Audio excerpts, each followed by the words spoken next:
La prophétie biblique. Je ne sais pas si les caméramans peuvent prendre ça en gros plan.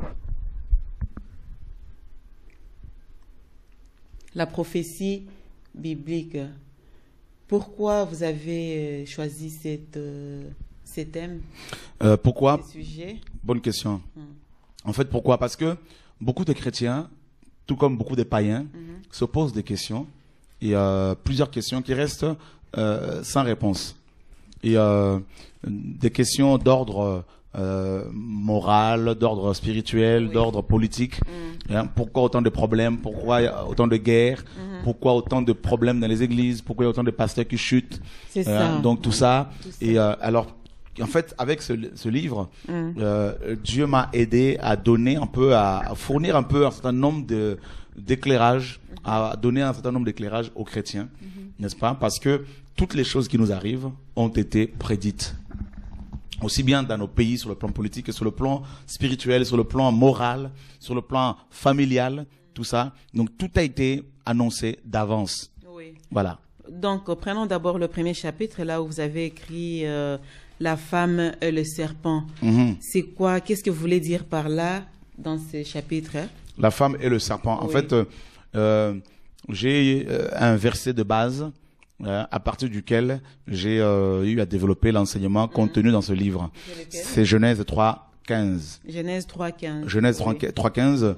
Et la Bible nous dit, Dieu dit, et moi je mettrai inimitié entre toi et la femme, entre ta postérité et sa postérité. Celle-ci t'écrasera la tête et tu lui blesseras le talon. Donc, en fait, c'est une prophétie qui a été donnée au serpent par le Seigneur après la chute d'Adam et Ève. C'est ça. Et Dieu dit, une malédiction que Dieu a prononcée. Effectivement, oui. Dieu va prononcer une parole de malédiction sur le serpent. Oui. Et dans ce verset de Genèse 3:15, dans ce seul verset, nous avons l'ensemble de la prophétie biblique. D'abord, dans ce verset, nous avons trois éléments, n'est-ce pas, et sur lesquels les prophéties bibliques ont été données. On peut les savoir. Et donc, premièrement, nous avons la femme, n'est-ce pas? Donc, et deuxièmement, nous avons et comment dire, la postérité de la femme. La postérité de la femme. D'accord. Oui. Et le troisièmement, nous avons la postérité du serpent. D'accord. Donc, là, on voit bien que la femme et voilà. le serpent voilà. Donc, avaient une certaine postérité. Voilà. Donc, on voit que la femme et le serpent, les deux ont des postérités. Donc, la femme, historiquement, représente bien sûr Ève, n'est-ce pas? Et mais prophétiquement, cette femme représente Israël. Israël. Parce qu'on la retrouve dans Apocalypse 12. On nous dit que là-bas qu'il y a une femme qui avait une couronne de 12 étoiles, n'est-ce pas? Et enveloppée du soleil, et sur ses pieds il y avait également la lune. Or, dans Genèse 37, Joseph va avoir un songe dans lequel il voyait 11 étoiles, n'est-ce pas? La lune et le soleil se prosternaient devant lui. Jacob, son père, n'a pas eu de difficulté pour interpréter ce songe. Il dira à Joseph, faudra-t-il que nous venions, moi, ta mère et tes frères, nous prosterner devant toi? Donc là, en fait, il est question de Israël. Donc cette femme. Et donc on comprend pourquoi le diable, donc le serpent, c'est le diable, hein, et aussi comment a cette haine contre Israël, n'est-ce pas? Donc on voit dans Apocalypse 12, le serpent qui poursuit la femme pour pouvoir la détruire. Donc c'est Israël, la femme. Okay. Voilà. Maintenant, la postérité de la femme, oui. c'est Christ. Parce que Jésus-Christ nous dit la parole, Jésus-Christ homme, est né en Israël. Il est sorti d'Israël, n'est-ce pas? Et la Bible le dit dans Jean chapitre 4, verset 23, 22-23, le Seigneur dira à la femme samaritaine, le salut vient des Juifs. Donc littéralement, Yehoshua, parce que Yehoshua, c'est le nom de Jésus-Christ en hébreu, Yehoshua, donc veut dire Yahvé salut. Hein? Donc, quand Jésus disait à la femme samaritaine que le salut vient des Juifs, il disait littéralement, Yehoshua viendra d'Israël. Donc, la postérité de la femme par excellence, c'est le Messie, Jésus-Christ. Oui. Et ensuite, il y a une autre postérité de la femme, c'est l'Église, qui est le corps de Christ. Et ensuite, par la suite, il y a la postérité du serpent, n'est-ce pas? Par excellence, d'après Apocalypse 13, c'est l'homme impie. L'homme impie. L'homme impie. Oui. Donc la bête d'Apocalypse 1, d'Apocalypse 13, 1 à 11, à 10, pardon. L'homme impie. Et une autre postérité du serpent, ce sont les inconvertis, les païens. Selon Jean 8, 44, le Seigneur disait aux Juifs, notamment qui avait refusé son message, vous avez pour père le diable. Voilà. Donc, la prophétie biblique concerne Israël, d'abord. Ensuite, Jésus-Christ, n'est-ce pas? Et par la suite, les nations. Parce que la postérité de la femme, du serpent, pardon, la bête, d'Apocalypse 13, représente l'homme impie et en même temps le système politique, c'est-à-dire le gouvernement mondial. Donc la prophétie biblique concerne Israël, l'Église, Christ et les nations. Tout à fait. Donc voilà pourquoi Genèse 3,15 résume l'ensemble de la prophétie biblique. Et dans le chapitre 2, les signes de la fin des temps, est-ce que nous sommes déjà dans la fin des temps? Bien sûr. Et les signes de la fin de temps, effectivement. Jésus-Christ, n'est-ce pas, Matthieu chapitre 16. Dans Matthieu chapitre 16. Et on nous dit, à partir du verset 1er, les pharisiens et les sadducéens abordèrent Jésus et, pour l'éprouver, lui demandèrent de leur faire voir un signe venant du ciel. Jésus leur répondit, le soir, vous dites, il fera beau, car le ciel est rouge. Et le matin, il y aura de l'orage aujourd'hui, car le ciel est d'un rouge sombre. Vous savez discerner l'aspect du ciel et vous ne pouvez discerner les signes de temps. Voyez? Donc les pharisiens avaient maîtrisé la météo. Mais quant aux signes de temps, ils ne les connaissaient pas. Donc Dieu, dans son amour, ne veut pas que les chrétiens qui le cherchent, qui attendent son retour, Jésus-Christ notamment, soient surpris. Voilà pourquoi il nous a donné des signes. Comme une femme enceinte. Oui. Mais est-ce qu'aujourd'hui nous voyons ces signes-là? Bien sûr, ma sœur Pascaline. C'est lequel? Il y a beaucoup de signes qui nous annoncent que le Seigneur est en train de revenir. Premièrement, quand on regarde en Israël, qui est la première horloge, parce qu'il y a 3 horloges, on a parlé de 3 signes, hein. Il y a des 3 choses dont la prophétie biblique parle. Hein. Donc Israël, Christ, l'Église et les nations. Donc quand on regarde en Israël d'abord, on se rend compte que la prophétie, nous sommes à la fin de temps. Pourquoi? Oui. Parce que dans Ésaïe, chapitre 66, verset 7, Dieu disait au 8e siècle avant Jésus-Christ par le prophète Ésaïe, une nation peut-elle être enfantée en un jour? Et effectivement, après que les Juifs aient été dispersés en l'an 70 après Jésus-Christ par Titus, l'empereur romain, il n'y avait plus de nations pour les Juifs. Les Juifs s'étaient disséminés, dispersés dans le monde entier. Et le 14 mai 1948, en moins d'une heure, l'ONU a décidé que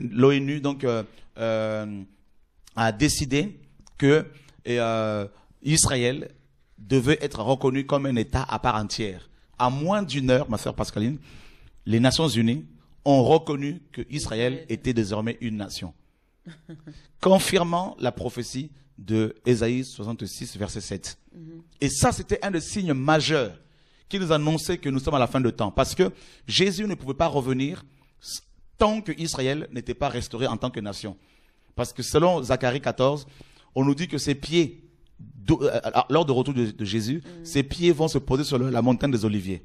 Donc il fallait que Israël soit reconnu comme un État à part entière et que les Juifs du monde entier reviennent, que beaucoup reviennent en Israël.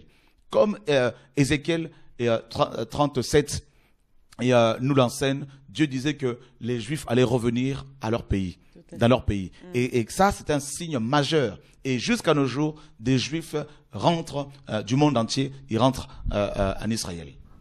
Mais dans notre pays, dans notre société. Maintenant, concernant les nations, oui. Et, on voit aussi des signes. Par exemple, dans Apocalypse 13, Jean nous parle de cette bête qui était blessée mortellement et dont la blessure mortelle avait été guérie.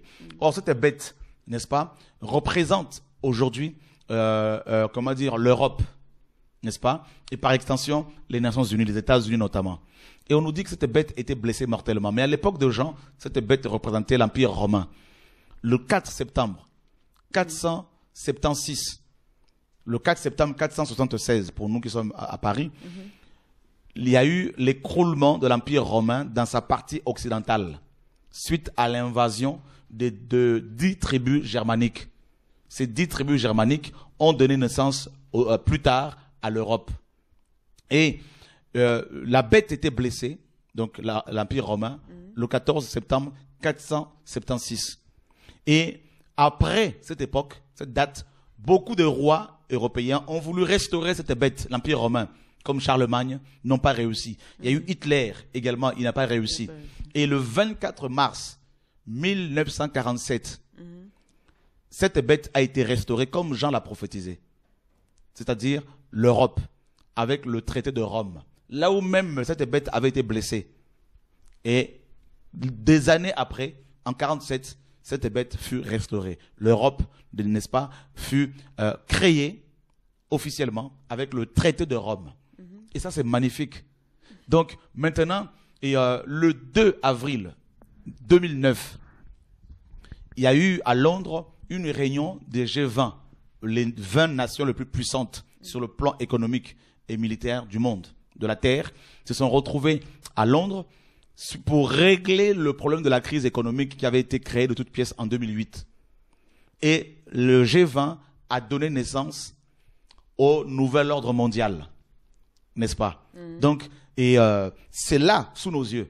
Or, dans Psaume chapitre 2, David avait déjà prophétisé ce nouvel ordre mondial. Dans Genèse 11, les hommes de l'époque ont voulu construire une tour et une ville, n'est-ce pas? Donc, c'est l'image du nouvel ordre mondial. Et voilà qu'en 2009, le nouvel ordre mondial a été officiellement mis en place.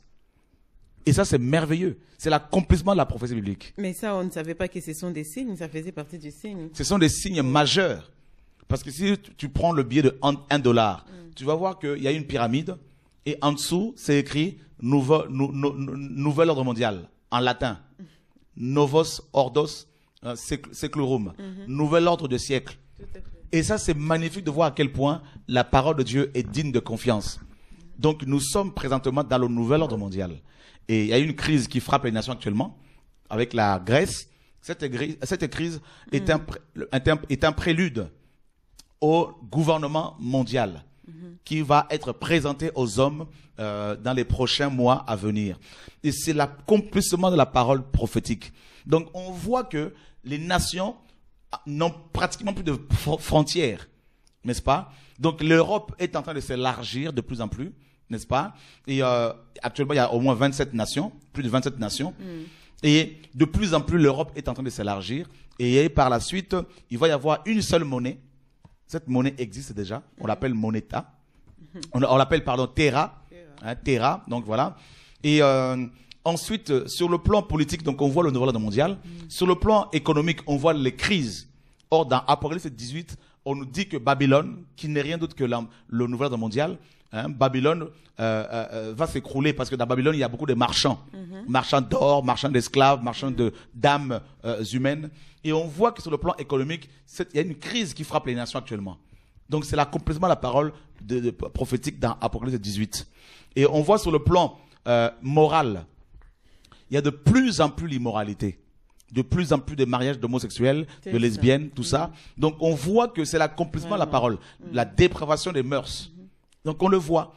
Et sur le plan climatique, on voit également que de plus en plus, il y a des catastrophes naturelles, n'est-ce pas? Des tsunamis, comme au Japon. Des tremblements de terre, comme en Haïti, où il y a eu près de 250 000 victimes. En océan Indien, avec le tsunami qui a eu lieu il y a 6 ans, je crois, il y a eu plus de 200 000 victimes. Donc on voit le tremblement de terre au Chili, où on nous apprend que l'axe de la terre est sorti. La terre est sortie de son axe pratiquement. Donc on voit de plus en plus ces dégâts, ces catastrophes naturelles qui frappent la terre. Donc, tout ça doit nous réveiller. Toutes ces choses doivent véritablement nous alerter sur l'imminence du retour du Messie. Mais que devons-nous faire alors? Comment devons-nous nous comporter face à ces signes, à ces différents signes de la fin des temps? Ben, il faut, ma sœur Pascaline, que les chrétiens se réveillent pour dire aux gens de ce monde que ce sont des choses qui ont été prédites par le Seigneur, par les prophètes bibliques et que Jésus est en train de revenir justement, n'est-ce pas? Parce que dans Romains chapitre 8, on nous dit que la terre entière souffre, la création tout entière éprouve les douleurs de l'enfantement. On sent quand même qu'il y a des choses qui arrivent. Il faut vraiment que les chrétiens se réveillent parce que nous sommes à la fin de temps. Il faut que les églises se réveillent, que les pasteurs se lèvent pour pouvoir dire la vérité maintenant aux gens en dénonçant l'évangile de la prospérité et en parlant de plus en plus des noces de l'agneau et du retour de Christ, de l'enlèvement de l'église, n'est-ce pas? Et sur le plan des églises, et sur le plan les églises maintenant, on a vu Israël, mais pas dans tous ses aspects. On voit cette tension qu'il y a entre Israël et l'Iran, tout ça. Et l'Iran va avoir également l'arme nucléaire. On voit que les nations se préparent pour la 3e guerre mondiale, c'est l'Armageddon, n'est-ce pas? Maintenant, sur le plan spirituel et sur le plan religieux, on voit de plus en plus l'apostasie. Parce que les apôtres, les prophètes ont parlé de l'apostasie. L'apôtre Paul nous dit dans 1 Timothée 4 que l'Esprit dit expressément que dans les derniers jours, quelques-uns abandonneront la foi pour s'attacher à des doctrines des démons, à l'hypocrisie des faux docteurs. Par l'hypocrisie des faux docteurs, donc il y a les doctrines des démons, il y a les esprits séducteurs. Et on voit de plus en plus les esprits séducteurs, de plus en plus les pasteurs qui sont séduits par l'amour de l'argent, par le sexe, par l'orgueil, par le matériel, par les belles voitures, les belles villas, n'est-ce pas, par les voyages ici et là. Ils sont de plus en plus séduits par ces choses-là. Donc c'est l'apostasie totale. Et la parole nous dit dans 2 Timothée chapitre 3, Paul dit à Timothée, sache que dans le dernier jour, il y aura des temps difficiles, car les hommes seront égoïstes. Et on le voit de plus en plus, n'est-ce pas, l'égoïsme, l'amour propre. N'est-ce pas? S'aimer plus que les autres. Plus on pense qu'à lui, voilà. Qu'à soi plutôt. Voilà, on pense qu'à soi. Et l'amour, les gens seront égoïstes, amis de l'argent, n'est-ce pas, fanfarons, traîtres, orgueilleux, tout ça, aimant le plaisir plus que Dieu. Et Paul l'a dit, et on voit ces temps difficiles. Et l'apôtre Paul, dans 2 Timothée 4, il dit à Timothée, sache qu'il viendra un temps où les hommes ne supporteront pas la saine doctrine, mais qu'ils se donneront une foule de docteurs qui enseigneront des fausses doctrines, n'est-ce pas, et détourneront l'oreille de la vérité et se tourneront vers les fables. Et on le voit, ces choses arriver, l'apostasie. On cherche les véritables chrétiens et on ne le voit pratiquement plus. On cherche les véritables pasteurs, on ne le voit presque plus. On a l'impression que certains païens ont plus de moralité, plus d'honnêteté que ceux-là même qui se réclament de Dieu, ceux-là même qui se disent pasteurs. Donc ce sont des signes qui sont là, qui nous alertent. Le divorce et le remariage des pasteurs, on le voit. Voilà. Nous devons donc faire attention face à tout ça et s'approcher plus à Dieu. C'est pour cela que Jésus dit il faut veiller. Dans Matthieu 27 là-bas, il faut veiller parce que Matthieu 26, l'esprit est bien disposé, mais la chair est faible. La chair est faible. Voilà. Donc nous sommes entourés de tous ces signes-là, et très honnêtement, aucun chrétien ne pourra dire au Seigneur qu'il n'était pas suffisamment averti. Qu'il nous fasse grâce alors. Et dans le 3e chapitre, vous avez parlé de l'enlèvement de l'Église. Là, je crois qu'on va un peu s'attarder sur ça. Dites-nous d'abord comment sera cet enlèvement. Ok. Alors, l'enlèvement de l'Église est un thème, un des thèmes, que j'aime beaucoup de la Bible parce que c'est quand même un message qui nous encourage. Alors, dans 1 Thessaloniciens chapitre. Et quelle est cette église-là qui sera enlevée? L'église qui sera enlevée est une église que les gens ne voient pas. C'est une église qui est cachée. Voilà. Oui. Les chrétiens qui seront enlevés, ils ne sont pas forcément connus. C'est des gens qui vivent simplement leur vie chrétienne, qui craignent le Seigneur, qui n'ont pas forcément pignon sur rue, qui ne sont pas forcément adulés, acclamés, et ils sont souvent négligés. Et ce sont eux qui vont partir à l'enlèvement. En fait, dans Jean 14, le Seigneur Jésus-Christ disait, à partir du verset 1er, que votre cœur ne se trouble point. Croyez en Dieu et croyez en moi. Il y a plusieurs demeures dans la maison de mon Père. Si cela n'était pas, je vous l'aurais dit. Maintenant, je m'en vais vous préparer une place. Et lorsque je l'aurai fait, je reviendrai et je vous prendrai, afin que là où je suis, vous y soyez aussi. Donc, il nous a promis de revenir nous chercher, afin que nous soyons avec lui. Et dans 1 Thessaloniciens 4, l'apôtre Paul s'adresse aux Thessaloniciens dont certains frères et sœurs étaient persécutés et décédés à cause de leur foi. Il leur disait que il fallait pas qu'ils soient comme les païens qui n'ont pas d'espérance. Car si nous croyons, disait-il, que Jésus-Christ est mort et ressuscité, croyons aussi que Dieu ramènera par Jésus-Christ les chrétiens qui sont décédés. Et il dit que le Seigneur lui-même a un signal donné à la voix d'un archange au son de la trompette de Dieu descendant du ciel, et les morts en Christ ressusciteront premièrement. Et Paul dit que et nous, les vivants qui seront restés, nous serons ensemble enlevés sur les nuées à la rencontre du Seigneur. Et il dit aux chrétiens, consolez-vous par ces paroles. Donc on voit quand même que l'enseignement sur l'enlèvement de l'Église est un enseignement qui est censé consoler les chrétiens qui sont persécutés à cause de leur foi, qui en ont assez du péché qui les entoure, n'est-ce pas? Donc c'est un message qui doit consoler. Or, Satan a réussi à effacer de la tête de beaucoup de pasteurs ce message, à l'enlever de leur, n'est-ce pas, cœur. Du coup, ils ne parlent plus de l'enlèvement de l'Église, alors que c'est un message qui doit être prêché, surtout en ce temps de la fin. Et maintenant, et cet enlèvement, comment va-t-il se produire? En fait, il va y avoir des disparitions massives de chrétiens du monde entier de manière simultanée. Et dans Luc chapitre 17, le Seigneur nous dit, n'est-ce pas, au verset 34, je vous le dis en vérité, je vous le dis en cette nuit-là, de deux personnes qui seront dans un même lit, l'une sera prise et l'autre laissée. De deux femmes qui mourront ensemble, l'une sera prise et l'autre laissée.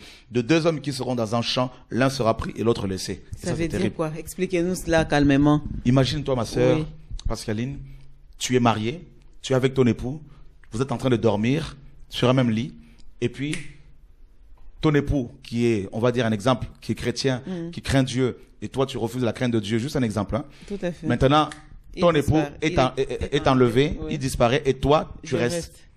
Et tu te réveilles comme ça, tu vois ces vêtements qui sont restés, et tu commences à l'appeler, chérie, chérie, où tu es? Il n'est plus là. Il ne répond pas. Tu appelles les pompiers aussi ne peuvent pas te répondre parce que chez eux aussi, ils sont affectés. Tu appelles la police, chez les policiers aussi, ils sont touchés. Imagine, toi, tu es en train de te faire opérer. Le bistouri reste dans ton ventre parce que le médecin chrétien part. Imagine, toi, tu prends l'avion pour rentrer à Kinshasa. Et là, le ventre reste ouvert. Le ventre reste ouvert. Oui. Imagine, toi, tu es dans l'avion, hein, à 11 000 mètres d'altitude, à 900 km seconde, comme à 900 km heure. Maintenant, imagine-toi, tu entends dans les micros, dans les haut-parleurs, y a-t-il un pilote dans l'avion? Parce que le pilote et le copilote chrétien sont partis.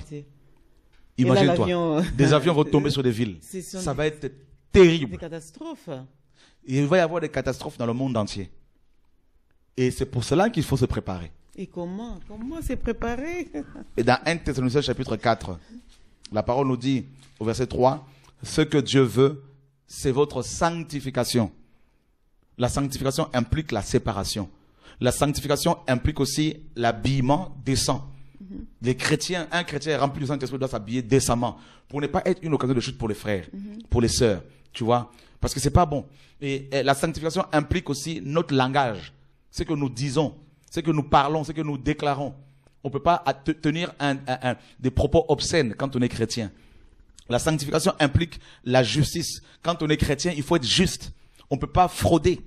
La sanctification implique aussi la haine du péché, la séparation d'avec les gens qui veulent nous entraîner dans le mal. La sanctification implique aussi, mes amis, le fait de refuser la corruption. C'est ça la sanctification. Ce ne sont pas des paroles en l'air. La sanctification en hébreu, le mot saint, c'est kodesh en hébreu. Kodesh implique la séparation. Dieu, dès la naissance, dès la création dans Genèse 1, a séparé la lumière d'avec les ténèbres. Il ne doit pas y avoir de rapport entre la lumière qui est Dieu et les ténèbres qui est Satan. Donc la séparation peut aussi engendrer des souffrances. Quand on se sépare d'avec les gens que l'on aime, alors qu'ils sont dans le péché, parce qu'ils sont dans le péché, on peut souffrir. N'est-ce pas, parce qu'on les aime, mais il faut savoir se séparer, il faut savoir prendre des décisions, n'est-ce pas, parce que Dieu n'aime pas le mélange. Et beaucoup de chrétiens, ma sœur Pascaline, ne veulent pas se sanctifier. Ils vont dans les assemblées, ils vont prier, ils vont payer la dîme, alors que c'est la loi. Ils vont donner de grosses offrandes à leurs pasteurs, mais alors qu'ils ne sont pas sanctifiés. Ce sont de l'argent sale, de l'argent extorqué, de l'argent volé. Mais Dieu n'agrée pas cela. Et s'ils meurent dans cet état, ils vont en enfer. Il faut qu'ils l'entendent, il faut qu'ils le comprennent. Mes amis, il n'y a qu'une vie sur terre. Si vous mourrez dans le péché, vous allez droit en enfer. Que vous soyez pasteur, que vous soyez chantre, que vous soyez chrétien ou pas, si vous mourrez dans votre péché, vous allez en enfer. Et Dieu connaît votre vie, Dieu connaît nos vies et toutes nos pensées, Dieu les lit.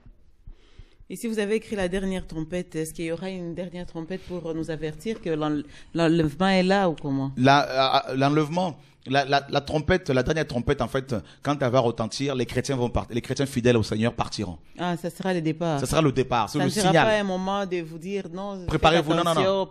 Oui, pas du tout. Pas du tout. Là, en fait, c'est le départ, le signal. Et c'est pour cela qu'actuellement, il y a une trompette qui retentit. C'est des messagers que Dieu envoie pour sonner la trompette afin que les chrétiens se sanctifient, se préparent. Voilà. Donc c'est maintenant qu'il faut se sanctifier. C'est maintenant qu'il faut se repentir. C'est maintenant qu'il faut se préparer. C'est maintenant qu'il faut se sanctifier. C'est maintenant qu'il faut se mettre à part pour pouvoir servir le Seigneur. Amen. Et l'accomplissement du mystère des dieux, qu'est-ce que vous avez dit dans ça? L'accomplissement du mystère de Dieu, c'est dans Apocalypse chapitre 10, verset 7. Il est dit qu'au jour du retentissement de la 7e trompette, le mystère de Dieu s'accomplira. En fait, le mystère de Dieu selon 1 Corinthiens. Donc, il y a un mystère qui est en rapport avec la 7e trompette. D'après 1 Corinthiens chapitre 15, 50 à 51, il est question de la résurrection. En fait, lorsque le 7e ange va sonner va faire retentir la 7e trompette, en fait, les morts en Christ ressusciteront pour aller au ciel à la rencontre du Seigneur pour les noces. Alléluia, gloire à Dieu. Gloire à Dieu, oui. Nous voyons ici les tribunaux de Christ. C'est quoi ça? Ça sera comment? Donc après la résurrection, oui. Après l'enlèvement des chrétiens, tout de suite au ciel, nous allons passer par le tribunal de Christ. Selon Matthieu 25, le Seigneur avait parlé de la parabole de mine. Il a donné des talents à chacun de ses enfants et nous devons les fructifier. Maintenant, les chrétiens qui ne veulent pas les fructifier, auront le compte à rendre au Seigneur. N'est-ce pas? Donc, par exemple, Dieu t'a donné le don de prophétie, il faut prophétiser. Il t'a donné, n'est-ce pas, le don de vision, il faut donner le message qu'il te donne. Donc, maintenant, quand on va être enlevé, après l'enlèvement, on va passer par le tribunal, non pour être condamné, mais on va être jugé afin de rendre des comptes sur la gestion des biens que Dieu nous avait confiés.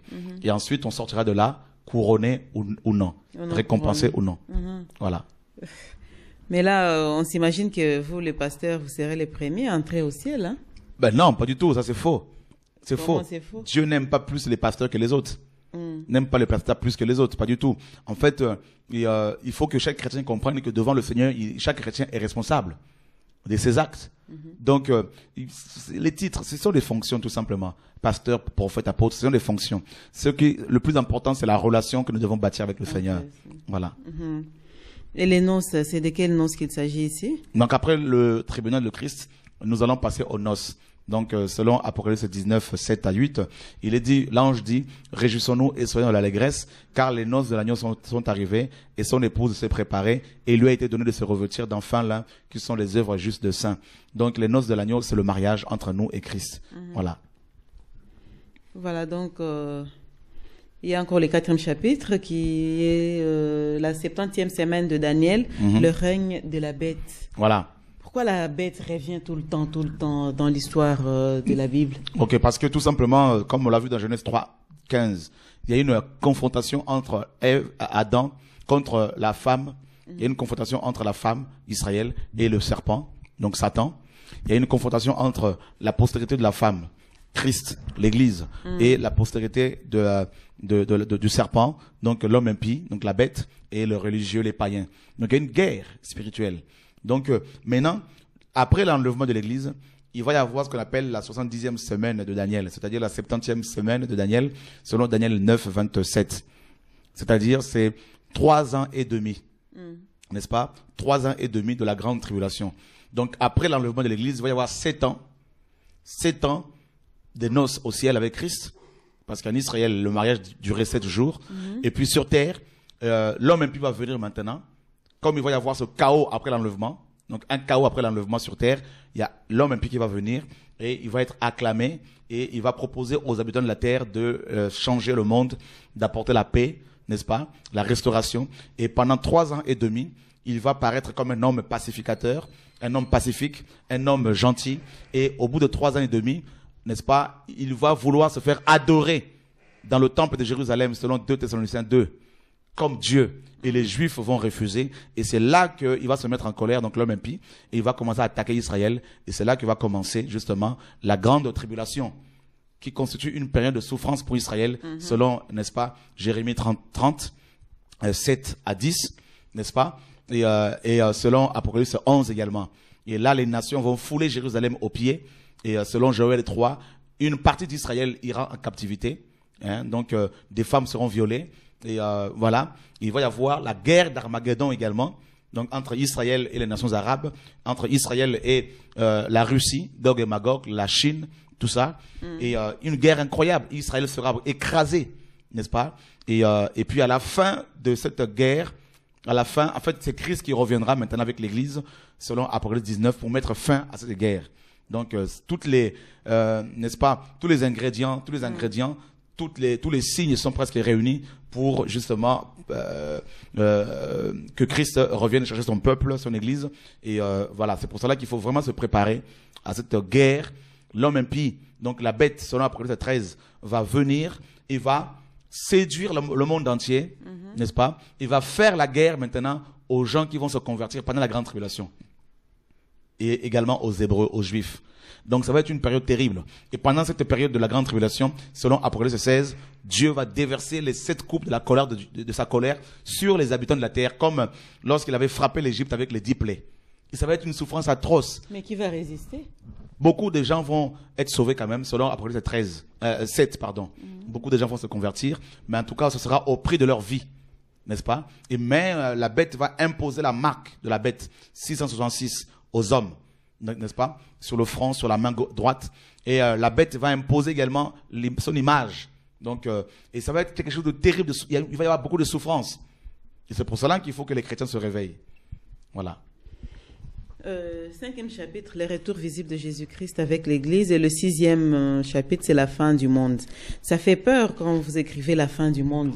Bien sûr, il y aura une fin. Le monde connaîtra une fin.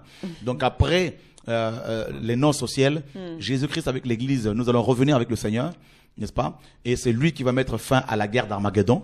C'est lui qui va écraser la bête et le faux prophète. Il va le jeter dans les temps de feu, tout de suite, selon Apocalypse 19 là-bas. Ensuite, il va juger les nations. Donc, l'Église va juger les nations, n'est-ce pas? Oui, il va y avoir la résurrection des saints de la grande tribulation. Selon Apocalypse 20, le jugement des nations, le jugement d'Israël. Et ensuite, le Seigneur va, n'est-ce pas, ôter tous les païens.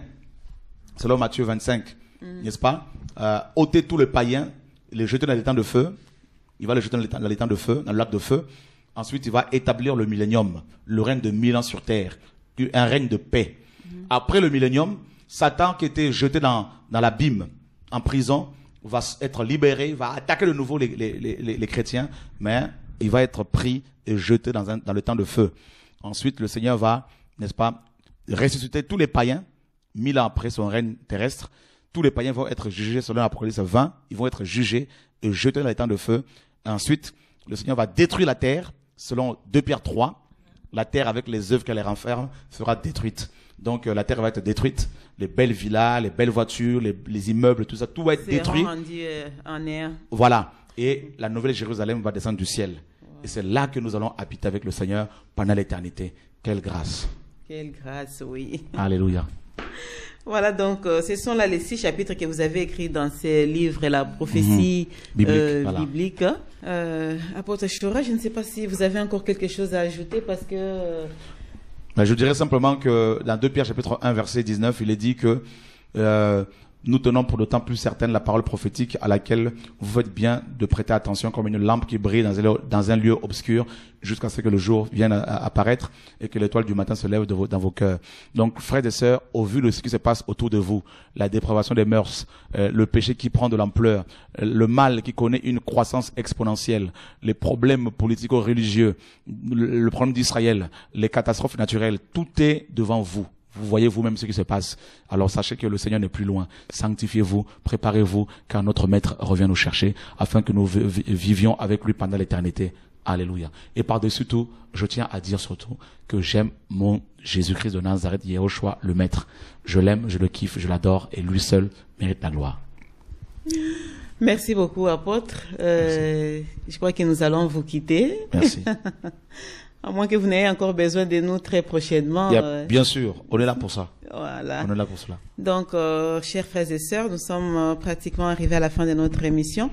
Que le Seigneur donc vous bénisse pour nous avoir prêté cette attention et que tout se passe pour la gloire du Seigneur. Merci et on se retrouve très prochainement. Bye.